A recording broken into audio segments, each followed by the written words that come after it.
আমরা এই দিনে শপথ নিলাম, আমরা শপথ নিলাম এই খুনের নায়ক যে আইএসএফ এর নেতা যতদিন না ভারত থেকে তাকে এখান থেকে ঘুরিয়ে ফুলপুরায় পাঠাবো ততদিন পর্যন্ত আমাদের লড়াই চলবে। এটাই আমাদের শপথ। সেই শপথ নিয়ে আমাদের এগোতে হবে, সেই মানসিকতা নিয়ে এগোতে হবে। নতুন করে কোনো মায়ের কোল খালি হোক, কোনো বোনের কোল খালি হোক, আমরা অন্তত এটা চাই না। তাই আজকের এই স্মরণ সভাতে যারা আজকের উপস্থিত হয়েছেন তাদেরকে আমরা ধন্যবাদ জানাচ্ছি।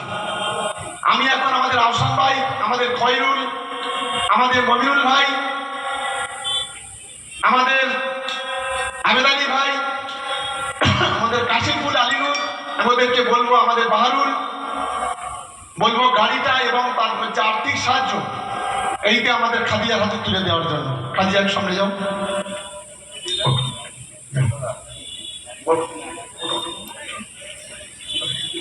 আচ্ছা, ওর হাতে যাও।